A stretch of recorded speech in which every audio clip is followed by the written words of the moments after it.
Well, and just like that, the United States is trying to rewrite history in Syria. This didn't take long. Praising Israel for invading the country, claiming that Israel has a right to invade and occupy wide swaths of southern Syria in perpetuity. Take it as long as you want. Oh, infinity? Infinity times 10? You can have it. The United States government and Mockingbird media are right now also hiding the fact that al-Qaeda terrorists are, of course, running that country and killing Christians as we speak in Syria. Where's the outrage on mainstream media about this? There's silence, of course. Why are the mainstream media silent about the killing of Christians by these terrorists? Well, I'll give you 3 guesses.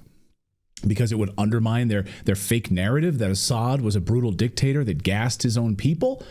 A story, of course, created by the Obama administration and debunked widely. Anyone with a brain can look at the research and show how widely debunked that is. Thomas Massey, just a few minutes ago, posting this. I have been actively opposed to the U.S. policy, the Obama, Clinton, Kerry, Biden policy of destabilizing the government of Syria for as long as I have been in Congress. Please pray for the Syrian Christians who have survived our meddling up to this point. Look at the timeline on that. Washington, D.C., June 27th, 2013. Congressman Massey introduced a bill to block unauthorized use of military aid to Syrian rebels, a.k.a. al-Qaeda, at the time. He was one of the few. Congressman Gates, another one. By the way, Congressman Massey is going to be joining us on the show tomorrow to dive more deeply into this. You can talk about all of these Christians being trafficked, attacked, because it would also undermine the goal of Israel. Just like you don't hear anything about the plight of Christians in Gaza who were killed. Tucker covered it. We covered it here on their show, but it's really about it. There's not been any coverage of it. There's no care of these Christians that are being slaughtered there because it totally undermines the story, doesn't it? And here is now the rebranding of these terrorists this morning. According to the Washington Post, the U.S. is considering removing the al-Qaeda offshoot Hayat Tahrir al-Sham, HTS, from the list of U.S. designated terror organizations. Isn't this amazing? After the group led the offensive that ousted former Syrian President Bashar al-Assad. The Washington Post reports that U.S. officials are in contact with HTS and other groups involved in the offensive. One U.S. official said the Biden administration was doing a real-time assessment on whether or not HTS should be removed from the list of foreign terrorist organizations. According to Politico, there's a furious debate among U.S. officials about the issue. Quote, there's a huge scramble to see if and how and when we can delist HTS, one official said. By the way, HTS's leader, Abu Muhammad al-Jilani, also has a $10 million bounty on his head from the United States. And they're debating the merit of whether or not they should be on a terrorist watch list. They're killing Christians as we speak. I mean, this is an interesting story, but it's not a new one. We know that the SBU is a terrorist organization in Ukraine. They've been on the State Department's watch list for decades, but they're the good nut guys when we decide we need to use them to fight Russia. Okay. Same thing. We fought al-Qaeda in Afghanistan and then armed them in Syria in order to overthrow the government. This has been a decades-long project, and finally it came to fruition. Yay. Let's see. Who else? Nicolas Maduro in Venezuela. We like him when we want to have oil, but we do have a current Justice Department indictment out for him. So it's like I don't know. It's like the worst popular kid in class who's like using people to do their homework when they need it and then fighting them when they need. This is an old story. This is not new. It's happening. Oh, Obama deciding that these terrorists were moderates, right? It only happens because we let them if we don't pay attention. Well, I go back to what Thomas Massey was saying earlier, which is voted against giving any of this aid and support to these quote-unquote rebels and the slaughtering of these Christians. Like, that's exactly what's happening here. I love the idea, though, that the Biden administration is doing a real-time assessment on whether or not to take them off the list. Like, there are terrorists, but we're really debating internally right now. I hope someone asks Karine Jean-Pierre at the White House press briefing, like, what exactly are you doing to decide to take these terrorists off a freaking watch list? So they behead people, like Kevork Almassian said on our show. They boil the heads. We're cool with that now. That's cool because we just didn't. Yeah, that's because we're doing Israel's bidding. Go ahead, Philip. Sorry. That's like one of those. That's one of those lists that you shouldn't be able to get removed from. That'd be like the mass murder list. Can they just be like, you know what? We've gone back. We've decided Pol Pot didn't kill all those people. You know, like seriously, like once you're on that list, you should be on that list. It's not a moving target. You're right. Yeah. Calvin Johnstone in our chat says, "Hey, Redacted, please explain to me the point of the United Nations while this is happening." I don't know. Good question in our chat room, Calvin. I have no freaking idea because you actually got ahead of me here, Calvin, because that's exactly what we're going to talk about now is the United Nations and what was put in place in 1974 by the United Nations. Did you know that Jehovah's Witnesses call them the many-headed beasts? Like they are literally from Revelations, the United Nations, because of their like this sort of apocalyptic organization. Did you know that? Okay, we'll go there another time. So the main piece of this is Israel, of course. You cannot talk about Syria without talking about Israel. You're lying to your audience, by the way, if you're keeping that part out of it. All you needed to do was watch mainstream media yesterday. I don't care if you were watching MSNBC. I don't care if you were watching Fox. I don't care if you were watching any of the legacy media yesterday. They all conveniently leave out the part of the story where Israel is involved in it. It's unbelievable, the massive land grab. So get this, warmonger in chief, Israeli Prime Minister Benjamin Netanyahu, there he is, who basically runs the United States government, of course. Netanyahu has announced that the 1974 separation of forces agreement between Israel and Syria is no longer valid because now Assad is gone. It's done. It's finished. So just so you understand where the Golan Heights are and where they're now, which was originally brokered by the United Nations, was meant to prevent military activity in the Golan Heights buffer zone. You're not allowed to be there.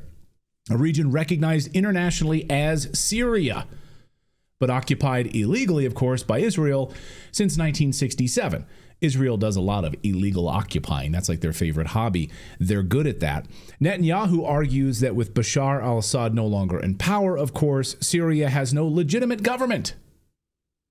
So therefore, meaning prior agreements with Damascus don't hold any water anymore. So based on that logic, Israel is now justifying airstrikes on Syrian airfields. They destroyed basically all of their jets yesterday, destroyed all of their airfields yesterday. They're like, hey, well, Biden's half dead and no one's paying attention and Assad just went to Mexico. I got an idea, Netanyahu says, let's just bomb everything. Destroy all of the military capabilities of Syria have left. Done, gone, exploded. They hit their strategic ports. They hit their airports. They also then expanded their territorial hold and got to high ground areas in the Golan Heights. So now they have aimed down into these valley areas as well, all in the name of protecting national security. Here's the headline. U.S. repeats Israel's right to defend itself after seizure of buffer zone with Syria. I love they call it a buffer zone. No, that's the Golan Heights, which is Syria. But it's a buffer zone, right? So when Netanyahu was asked yesterday how long you plan to occupy illegally the Golan Heights in Syria, he basically said indefinitely. I think or is that the word he used, or he forever? He used for eternity. Oh, for eternity. Right. Okay, so there's no ambiguity there. We will occupy Syria for eternity, is what he said. Yeah. Okay. Forever. So you're telling me there's a chance. Forever. If you're a fan of Sandlot, you know what that is. The United States has already thrown its support behind this move. Calling Israel's action a necessary step to ensure stability in this volatile region. Of course, we need to support Israel in their takeover of this land. It's clear. It's a clear show of alignment, of course, between Washington and Israel. The U.S. State Department said on Monday that Israel was acting in self-defense when its military invaded Syrian territory beyond the demilitarized buffer zone and went in beyond that area that it agreed upon in the United Nations, following the removal of Bashar al-Assad and by the government and by these Syrian rebels.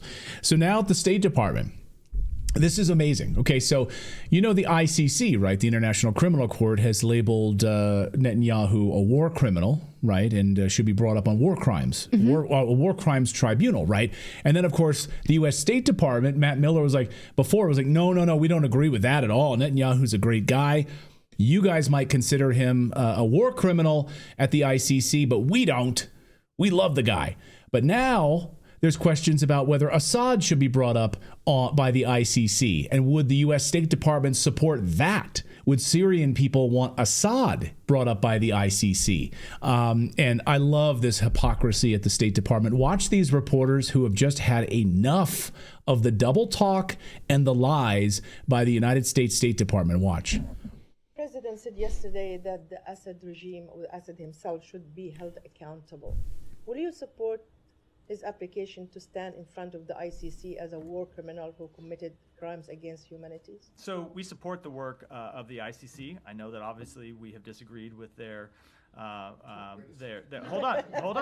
I'm gonna let me address it. You support the work of the ICC we do until they do something so about we have had a lot. They're laughing at him. Yeah. You know what, Matt? Let me answer the question, because I was addressing that before you interrupted me. We obviously have had a jurisdictional dispute with them, as it relates to cases against Israel. That is a long-standing jurisdictional dispute. But So that against said, Israel- we also made clear that we. So, and the reporters jump in. They're like, "Oh, okay. So when it's with Netanyahu, you have a problem with it, but now," and and everyone just laughed in the room because the jig is up. These guys are absolute criminals in the State Department. But good for that press corps for not falling for that. They cannot sit there while he says such nonsense. No, reporters at They're the State paying Department. attention. These reporters at the State Department, probably some of the better reporters. They're actually asking tough questions. They're sick and tired of the lies and the hypocrisy of the Biden administration when it comes to all of these wars and these warmongering ways.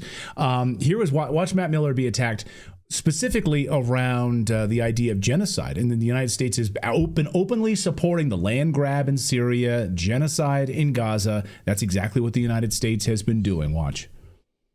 Meanwhile, this administration has financed a genocide in Gaza for the last year, and every day you're up there denying accountability for it. So, I mean, what gives you the right to lecture other countries on their moral? So if you have a policy question for me, I'm happy to take it. If you want to give a speech. That's it. please, That is a places policy in Washington question. where you can give a speech. Yeah, but people are sick of the bullshit in here. I mean, like, it is a genocide. I'm gonna You go on are to- I'm gonna abetting go on it, another question. and you Go ahead. are risking nuclear Go ahead. war in Ukraine for this plenty of proxy other war. places to give a speech. Go ahead. Thank you,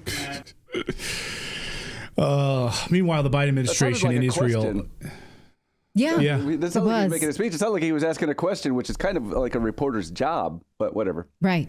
Yeah, why are you supporting this? Why are you And supporting that was this? a few weeks ago, that altercation. But Matt Miller just today said, well, why do we support Israel taking over this territory when most Arab countries are decrying it? Israel, Saudi Arabia, Iraq. And he says, well, it's within context. It's contextual, right? He did not supply said context. Trisha in our chat says there is no genocide in Gaza.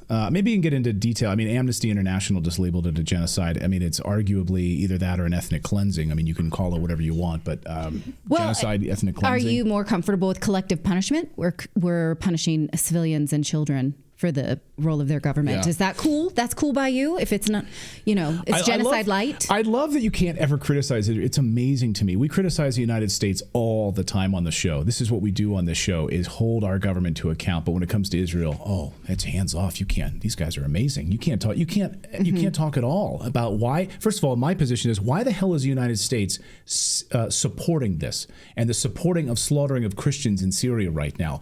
To And help Jews. Israel. The Jews will also- and yeah. Jews as well. Yeah. Right. But you can't talk about that at all because it's just unbelievable to me. Do you think Jews will be safe in Syria?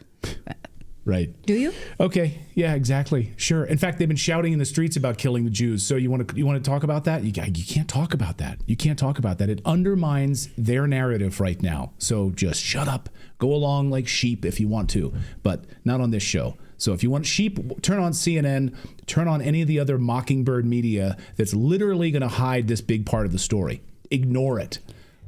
Anyway, meanwhile, last night I asked Clayton to turn on Rachel Maddow because I just wanted to see what the legacy media was saying about this. And she literally was celebrating this as if it was an extension of the Arab Spring that started in Egypt in 2011. And I just was waiting. I was clicking my nails on. And I said, do you think they're going to mention the fact that Al-Qaeda is in charge there? Do you think they'll mention? No mention of it. It was a full-on celebration of this new regime. No talking about Christians being killed. And I threw a pillow and went to bed. The videos are awful. If you want to watch the videos of Christians being rounded up right now, you can certainly see that. But there's no mention of it on MSNBC last night. Yeah, this is a real moment of democracy in Syria, according to Rachel Maddow. I could not believe it. And okay, buy that if you want to. All right. Anyway, meanwhile, the Biden administration and Israel are trying to rebrand these terrorists now, which is amazing to me. So the U.S. is considering removing this, and as I mentioned before, now in contact with HTS and other groups.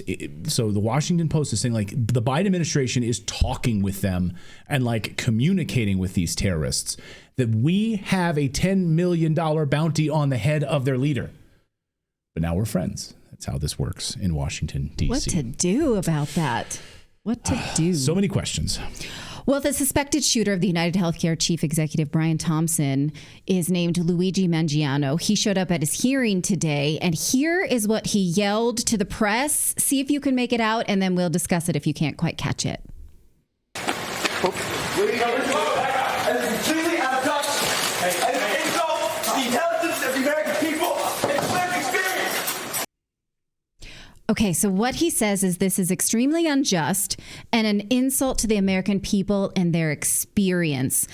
So he was at court today to fight whether or not he would be extradited to the state of New York, where the alleged murder took place, because he was found in Pennsylvania. He's going to fight it, which could take at least a month because he does not want to be extradited to New York. He now has an attorney. It wasn't clear if this was court appointed or if it was retained, although we do know he comes from a privileged family, so it's likely that his family retained this attorney, but we don't know that yet. Here's what we do know about his attorney, Thomas Dickey. Take a look at this. Is from the attorney's website. If you just look him up with the name Altoona, Pennsylvania, you find him quite easily.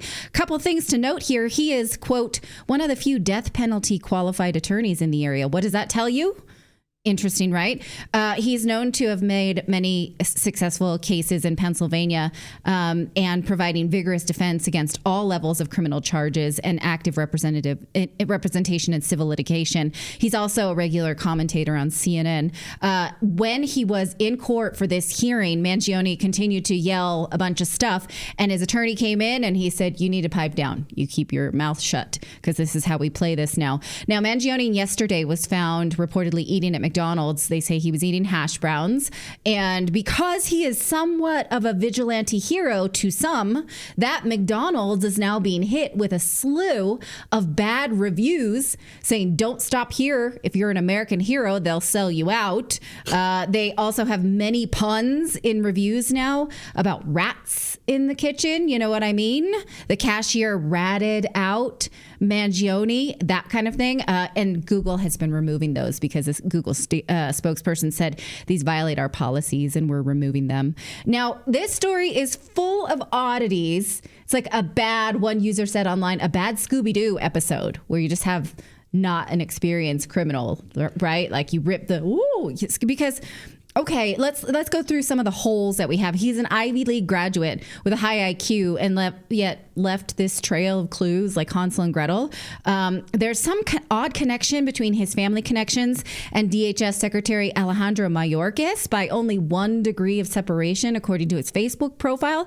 Is that something? Or is it nothing? Will those connections actually get him a better defense? We don't know, right? He left the scene of the crime on a traceable e-bike, was found at McDonald's with a fake ID, reportedly carrying, I don't know if it's the murder weapon or a murder weapon, having written a whole anti-capitalist manifesto against the American healthcare system. And he's model handsome, of course. So that's prompting this sort of unhealthy online fandom, such as this, I can fix him. You know what I mean, ladies? Like, yeah, he's a bad dude, but he's worth it. Girls, no. He's only a murderer.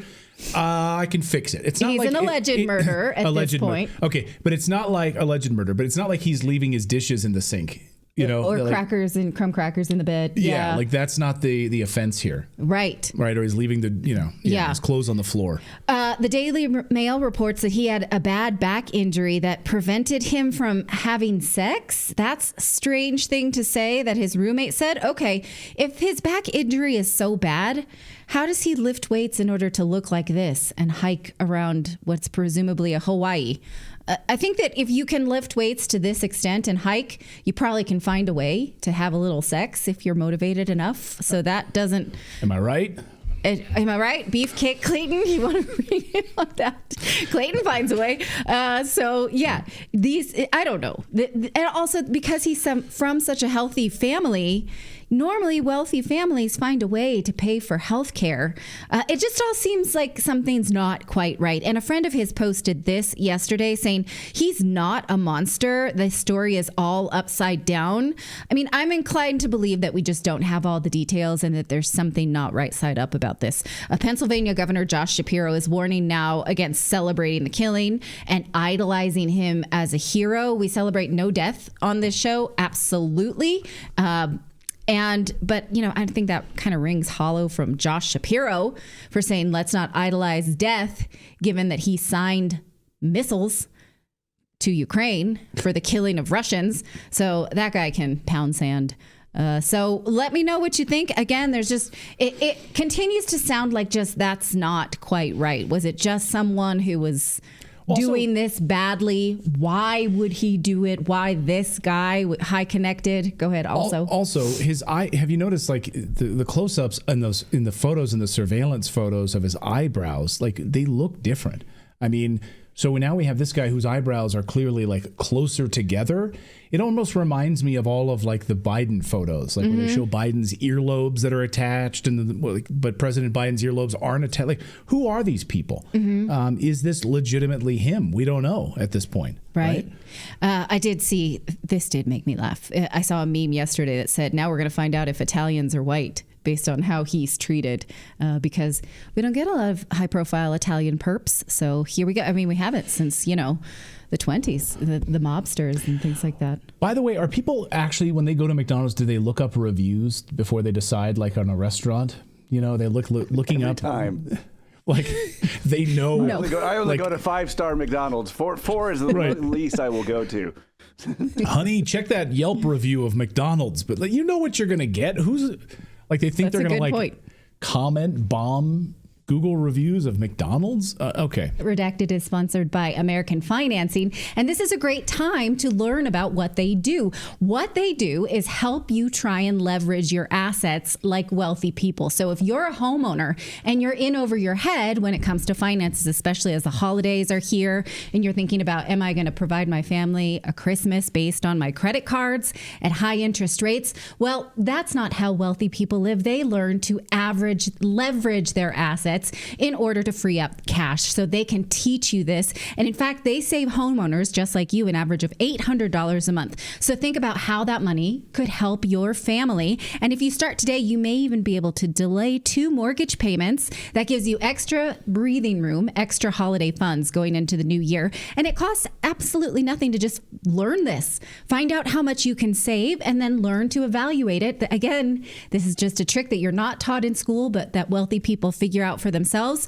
Take some new financial tactic, learn it, see if it works for you, and let them teach you. You can call them at 866-890-8434 or head on over to americanfinancing.net/redacted. One more time, that's americanfinancing.net/redacted. Well, disgraced Washington Post reporter Taylor Lorenz has been canceled by Vox Media. I wonder if it has anything to do with her Monday's appearance on the Piers Morgan show. So things got fiery when Piers confronted Lorenz for what he called an unbelievable reaction to the murder of CEO Brian Thompson.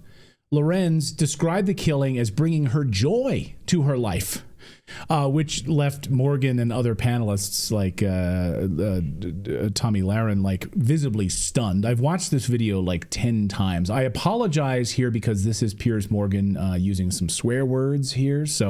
But this is Piers Morgan's words, and we didn't want to edit it in any way. And that's also the other guy is Mark Lamont Hill. Go ahead.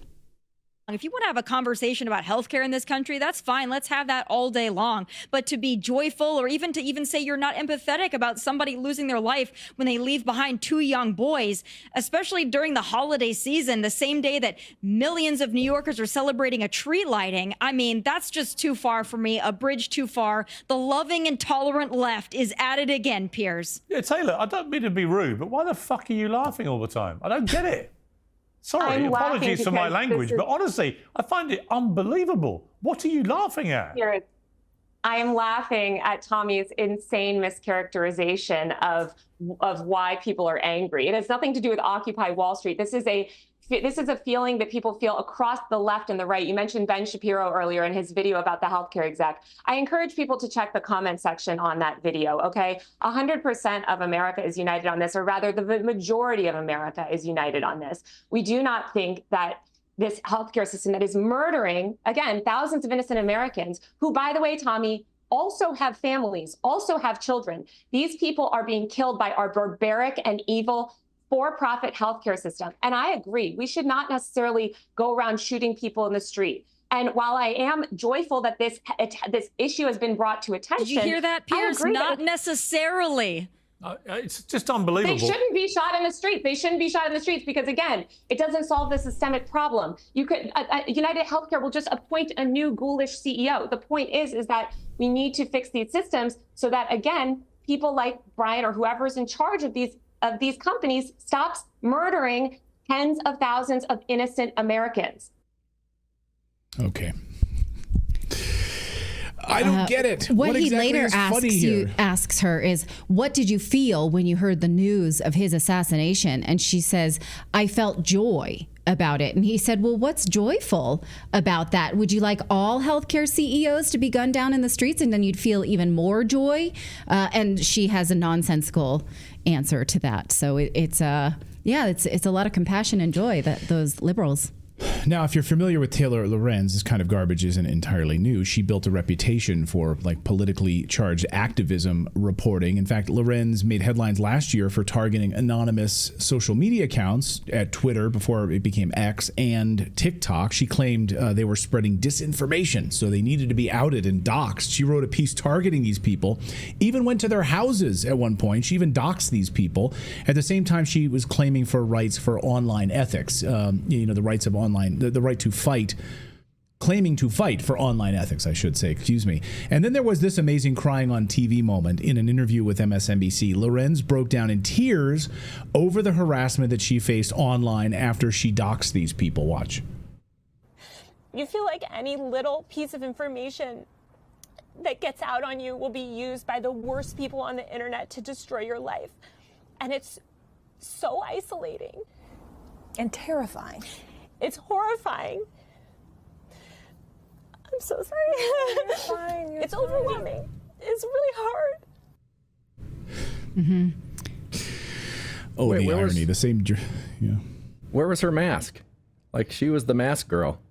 She still is the mask girl. She still very much is. In fact, just last week on Blue Sky, she said that she's trying to still plan a COVID-safe book launch in the year 2024, and people are raw dogging the air, refusing to wear masks. Raw dogging the air, like I am right now. I'm just exposing myself to air without a mask. Raw dogging the air is a new thing because she says climate change and all kinds of things prove that a mask can be useful, even though we've shown you many studies showing that a mask can be harmful. Okay. Raw dogging the air, she says. Good point, David. She's raw dogging the air. Raw right there. dogging a steak after this show. So I don't know. Is that a good thing? I don't know.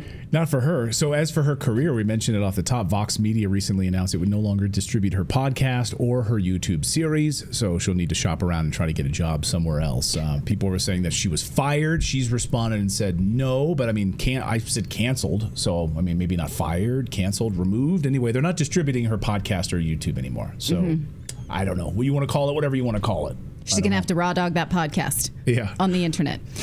President Biden announced a 10-year plan to revive native languages, which may last a whole 6 weeks until he's out of office. So here he is announcing this plan to revive native languages so they don't go extinct. She's an educator. In her first trip with Secretary Holland, she visited the language immersion program of the Cherokee Nation in Oklahoma. Jill saw native children light up as they recited words their ancestors once spoke. Over 3/4 of the remaining native languages are in danger of being lost forever. That's why today my administration is moving ahead on a 10-year plan to revive native languages in a serious effort.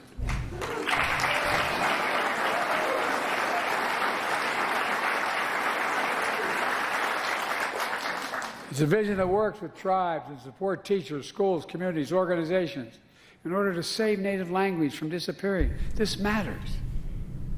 It's part of our heritage. It's part of who we are as a nation. It's how we got to be who we are. Okay, I'm with you. It matters. My grandfather was fluent in Hawaiian. But you have to wonder if this is worth $16.7 billion. This was something he announced on Monday at the Tribal Nations Summit. And the plan, which I linked you to the original in the newsletter this morning, if you're subscribed to our daily newsletter, it's free, redacted.inc. It's heavy on blaming the United States for forced assimilation of tribal peoples and the loss of native languages. He calls for federal funding to support schools and teachers that teach native languages. This is the plan. And again, he says that if we don't do this, we could only have 20 native languages left by the year 2050. We currently have 167. So you can see here it's make schools, support teachers, make native language technical schools and things like this. I just wonder, again, will this create any kind of commercial confusion if you have a full school, let's say, that is trained in Hawaiian, and then they have manuals in Hawaiian, and then they go out and work in the workforce, and who can they work with then, given that we do? Or is there a way to keep this as some sort of separate I'm with you. I don't want to see Hawaiian language completely go away, but is this I'm with Thomas Sowell on this, that, whenever the government does something, it's usually for the detriment of that goal. So I don't like this as a government goal. I also don't love the sort of white saviorness of it, like, oh, here I am to save these native languages. Let me know what you think. What is the economic advantage of this? Also, it will cost $1.5 billion per year. So will the Doge, Elon Musk, Vivek Ramaswamy, Department of Government Efficiency say this is so not a good use of taxpayer funds, and we're not going to keep this going? Is Pig Latin on the list? Just out of curiosity. I would like to take a course in that. No. Oh. I don't think so. Oh, well. I don't think so. And you would, yeah, just let me know what you think. Well, Tim Walz, Minnesota, Kamala Harris's buddy. Mm-hmm. I know who he is. I'm familiar. He praised the fact that because of all the illegal immigrants in the state, that they had certain schools, he praised the idea that they had over 40 different languages in one school. Mm-hmm. He's like, this is amazing. I'm sure it's amazing for those kids to not be able to be on the same page with anything. I'm sure it really helped their education to be 40 different languages being taught or used in that school. Right. And who's doing it, right? And are there tribal communities that feel like they need more funding or more support in different ways from the federal government in order to keep their native tongue? Is there a way to do this that's respectful but not a steamroller to the economy that's already suffering? And most of these tribal lands, need a boost to their economy. And separating them by language is certainly not going to help them. So what is to be done? What's the economic advantage here? So when we were talking about melting pots, right? Someone in the chat says, Natalie, you're a melting pot. I don't know what that means. I think that's a good thing. Cool. Do you ever have the feeling that you're being surveilled and hesitate to share things of interest via text messages or emails with your friends and loved ones? Well, recently, outspoken parents at a PTA meeting and Catholic Americans have been labeled as domestic terrorists by the FBI. These types of labels can be used to allow the U.S. government to surveil its citizens and others who live abroad without legal due process. Fortunately, the founders of Bunker have created an app to uphold people's rights. Bunker is not beholden to any third-party corporation, investor, or government.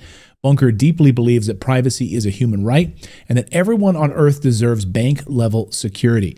Bunker provides you protection from state and corporate surveillance as well as cyber criminals. It includes a completely secure and private messenger, a robust password manager, secure cloud storage for your files and documents. Bunker is built to uphold the rights of people and protect them from cyber crimes. Download Bunker from the App Store or the Google Play Store today. Use the offer code REDACTED to receive your first year free. Congress is holding hearings right now on all of these drones or UFOs appearing all over the United States. Congressman Smith in New Jersey just a few moments ago said that he's witnessed them as well. Went to the beach area with New Jersey residents, saw over 50 of these orbs coming out of the ocean, flying up to the sky. Like, what in the heck are these things? We can't get answers. Who knows? Why are they flying over nuclear installations? What the heck are they doing? Congress is trying to get answers as we speak. This from just a few minutes ago on Capitol Hill. Why don't you shoot these things down? Watch. Here. Is that something that it'd be hard to do? And then why do you need to intercept data in order to do that? If the object is there, destroy it. So it's a good question.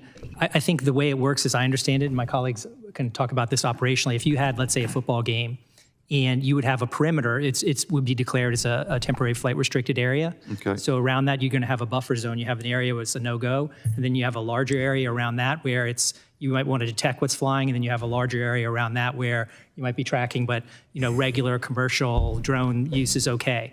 And so as they're getting closer and closer to the facility, you're detecting originally the signals to see what is that drone. You're trying to identify the drone. Oh, is that a UPS? Is that like a long distance radar or something like that? Exactly. Heads-up So radar is that a UPS drone that's just delivering a package somewhere? Let it go on its way. Is it getting closer? Is that a UPS drone? Right? Is that a UPS drone just trying to deliver a package? Maybe that's what it is. Maybe all of these drones are just holiday shoppers, and they're just delivering packages. Dropping off FBI jackets at the FBI office.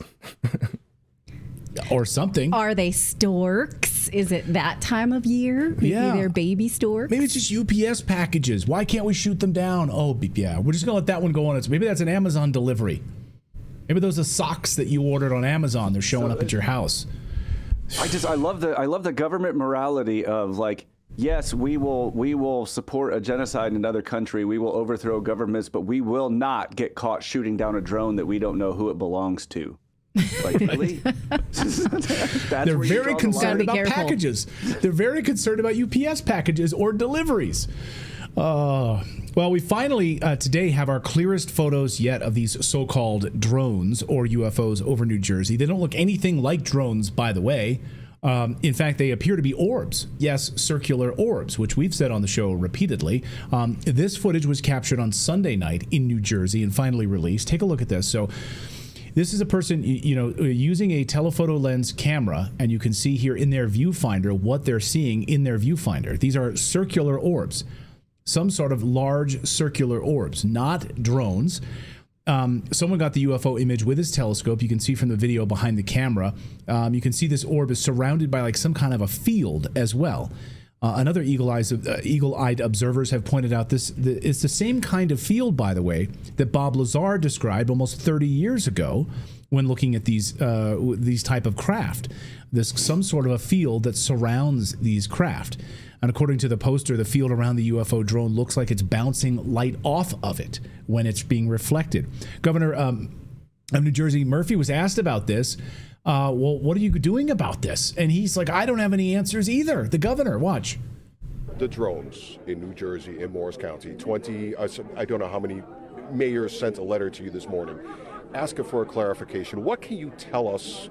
What is going on, and why is it taking so long to come up with an explanation? Yeah, it's a good, I don't blame people for being frustrated. Let me say, most importantly, right up front, we see no evidence, and I say we, this includes Homeland Security, FBI, Secret Service, our state police, authorities at all levels of government. The most important point to say is we don't see any concern for public safety. That's number one.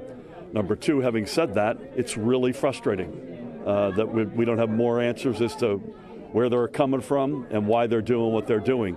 We had so last you're the governor night, of the state. You're the governor of the state. 49 sightings last night. 100. And now those and include, you can't. Sorry. 49 sightings over the state of New Jersey. You don't have answers from your government. You're the governor of a state. One of the most densely populated state in the United States, by the way. More people live closer in New Jersey, close to each other, than any state in the country. So there's all these eyewitness accounts of this over military bases. And we don't know. We can't get answers. No one will give you, the governor, answers of this? So now we also have eyewitness photos, crystal clear photos of these orbs also now being published. Do those look like drones to you? No, they look like embryos. Yeah, they look like some sort of embryo or some sort of massive, I don't know, circular orb with some sort of field around them, hovering. And this is what we're seeing now. So, again, also other eyewitnesses seeing these sort of like wheel within a wheel. Like something like right out of the Bible. Look at these. This is over New Jersey. Does that look like some sort of any kind of a drone that you've ever seen before? Well, the problem is we don't know because no one's telling us. And even in front of Congress, they're not. So that even looks like biblical drawings, like a wheel within a wheel, like Ezekiel, right? I mean, you have drawings like this going back thousands of years, by the way. Some of these from the 1600s right here. These sort of wheel within a wheel in the sky.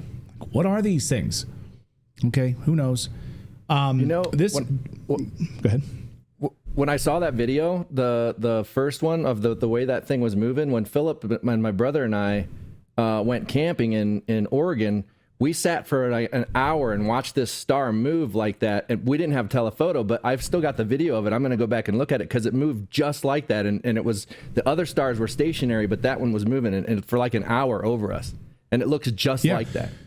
And some of these also doing 90-degree turns in midair. So what craft does a 90-degree turn at that speed, unless it is a drone? But even that's not able to do a 90-degree turn at that speed.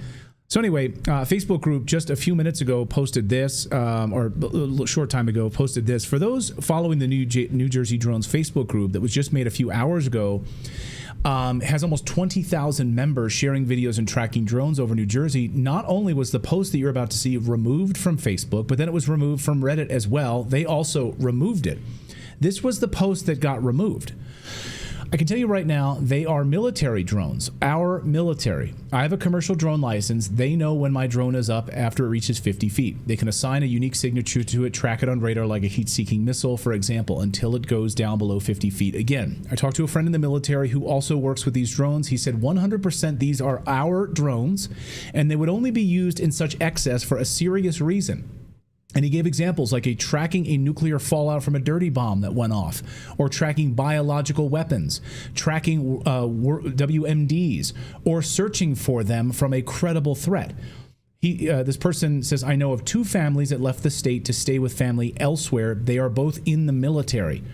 Guess what? Both of the family's husbands are deployed. That's why they are going to stay with family. Sus. So I'd like to know, anybody have family in the military that has been notified about anything like this, that is then leaving certain areas because of fear of something that you've been told? You can post it sort of, I guess, anonymously here on our chat room here if you'd like, but that post has now been removed. So what the heck is going on? Is it theatrics? Is it something else? I don't exactly know.